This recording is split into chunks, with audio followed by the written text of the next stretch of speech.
காட்டு விலங்குகள்.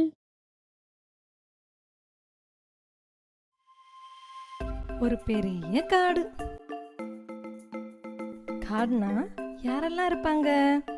பறவைகள், விலங்குகள், இந்த மாதிரி நிறைய உயிரினங்கள் வாழ்ந்துட்டு இருக்கோம் இல்லையா? அப்போ அந்த விலங்குகளுக்கெல்லாம் ராஜான்னு ஒருத்தர் இருப்பாங்க. அந்த ராஜா யாரு? சிங்கம்.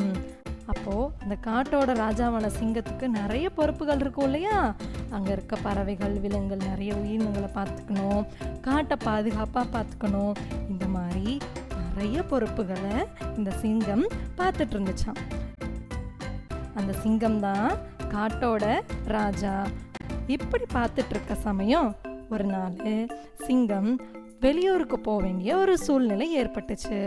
அப்போ சிங்கம் யோசிச்சது, நம்ம காட்டை விட்டு போகும்போது காட்டுக்கு அரசரா ஒருத்தர் இருக்கணும், அந்த காட்டை பத்திரமா பாதுகாக்கணும் அப்படின்னு சொல்லி யோசிச்சு நம்ம யாரை இந்த அடுத்த அரசர் பதவிக்கு உட்கார வைக்கலாம் அப்படின்னு யோசிச்சதாம். அப்போ அந்த சிங்கம் யோசிச்சு புலிகிட்ட சொல்லிச்சான், நான் அந்த மாதிரி வெளியூர் போறேன், காட்டை பாதுகாக்க வேண்டிய முழு பொறுப்பும் உங்களோட தான் புலியாரே அப்படின்னு சொல்லிட்டு சிங்கம் ஊருக்கு கிளம்பி போயிடுச்சு. காட்டோட ராஜாவான புலி என்ன யோசிக்குதுன்னா, நம்ம ஒருத்தரா இந்த காட்டை பாதுகாக்க முடியாது, எல்லாரும் ஒன்னா சேர்ந்தாதான் ஒத்துமையா நம்ம இந்த காட்டை பாதுகாக்க முடியும்னு சொல்லி யோசிச்சு புலி ஒருத்தவங்களுக்கும் ஒரு பதவியை கொடுக்கலான்னு முடிவு பண்ணுச்சான். அப்போ முதல்ல என்ன பண்ணுது, காட்டோட ராஜாவான சிங்கத்தோட குட்டி, அதான் நம்ம சிங்கக்குட்டி இருக்கு இல்லையா, அதுக்கு படைத்தளபதின்ற பொறுப்பை கொடுத்து காட்டையே பாதுகாத்துக்கணும் அப்படின்ற பெரிய படைத்தளபதி பொறுப்பை சிங்கக்குட்டிக்கு கொடுத்துச்சான். அந்த பதவி கொடுத்த உடனே அந்த சிங்கக்குட்டி புலியை பார்த்து நன்றி அரசே அப்படின்னு சொல்லி சந்தோஷமா சொல்லிச்சான். அடுத்ததா இரவு நேரத்துல நம்ம எல்லாரும் தூங்கிட்டு இருப்போம், நம்மளை பாதுகாக்கிறதுக்கு ஒருத்தர் வேணும் இல்லையா? அப்போ அந்த யாரே இங்க வாங்க, நான் இரவு நேரத்துல காடை ஃபுல்லா பாதுகாக்கிறதுக்காக உங்களுக்கு இரவு நேர காவல் அமைச்சர்ன்ற பதவியை நான் கொடுக்குறேன் அப்படின்னு சொன்ன உடனே ஆந்தைக்கு ரொம்ப சந்தோஷம் வந்துருச்சு. நன்றி அரசே, நீங்க கொடுத்த இந்த பதவியை நான் மனமாற ஏத்துக்கிறேன் அப்படின்னு சொல்லிட்டு இந்த ஆந்தையும் கிளம்பி போயிடுச்சு. அடுத்ததா இந்த புலி யோசிக்குது, நம்ம அடுத்து யாருக்கு எந்த பதவி கொடுக்கலாம் அப்படின்னு யோசிச்சுட்டே இருக்கும்போது கொஞ்சமா திரும்பி பார்த்தா பக்கத்துல கழுதை நிக்குதான். கழுதைய பார்த்த உடனே கழுதையாரே அப்படின்னு கூப்பிட்டுச்சான். அதை பார்த்ததும் அந்த கழுதையாரேன்னு புலி கூப்பிட்டதை கேட்டதும் அங்கிருந்து கரடி வேகமா ஓடி வந்து, ராஜாவே ராஜாவே கொஞ்சம் நிறுத்துங்க, இந்த கழுதை ஒரு முட்டாள், அவனுக்கு எதுவுமே தெரியாது, இந்த கழுதையால நமக்கு எந்த பயனுமே இல்லை அப்படின்னு சொல்லிச்சான். புலி உடனே என்ன சொல்றீங்க அப்படின்னு கேட்டுச்சு. உடனே கரடி, ஆமா ராஜா, இவன் மட்டும் இல்ல, இவனை மாதிரியே இன்னும் 2 பேர் இருக்காங்க. இன்னும் 2 பேரா?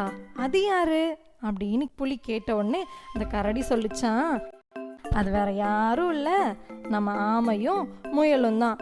ஆமையா?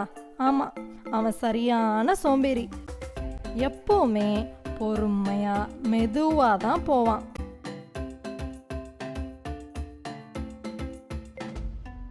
அப்புறம் இந்த முயலை பத்தி சொல்லவா வேணும்? எப்ப பார்த்தாலும் யாரை பார்த்தாலும் எதை பார்த்தாலும் மிரண்டு ஓடுவான். அதனால இவங்களுக்கும் நம்ம எந்த பதவியும் கொடுக்க வேண்டாம் அரசே அப்படின்னு இந்த கரடி புலிகிட்ட சொல்லிச்சான். இதை கேட்ட புலி, கரடியாரே வாயை மூடுங்கள் அப்படின்னு கோபமா சொல்லிச்சான். ஆமா, பொறுமையா இருந்து காரியத்தை சாதிக்கும், அதனால நம்ம சமையல் வேலைய ஆமைக்கு கொடுத்துருவோம் அப்படின்னு புலி சொல்லிச்சான். அடுத்து முயலை பத்தி என்ன சொன்னீங்க?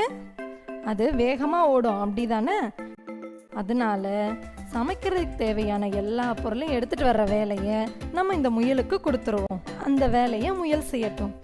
அடுத்து பகைவர்கள் வரும்போது அதை உரத்த குரல்ல நம்மளுக்கு எச்சரிக்கை செய்யற பணியை நம்ம கழுதை செய்யட்டும் அப்படின்னு சொல்லி புலி சொல்லிச்சான். இதை கேட்ட கரடி திருன்னு முழிச்சிச்சு. அப்ப புலி சொல்லுது, யாரையும் நாம குறைச்சு மதிப்பிடக்கூடாது, அவங்க கிட்ட இருக்க அவங்கவுங்க திறமைய நம்ம மதிக்கணும். புரியுதா கரடியாரே அப்படின்னு புலி சொல்லிச்சான். உடனே கரடியும் நீங்க சொல்றது சரிதான் அரசே அப்படின்னு சொல்லி மனசு மாறுச்சு. நாமளும் இந்த கரடிய மாதிரி யாரையும் குறைச்சு மதிப்பிடக்கூடாது. அது மட்டும் இல்லாம ஒவ்வொருத்தவங்களுக்கும் ஒவ்வொரு விதமான தனித்திறமை இருக்கும். அதை மதிச்சு புரிஞ்சு நடந்துக்கணும் அப்படின்றத இந்த கதை மூலியமா நம்ம தெரிஞ்சுக்கலாம்.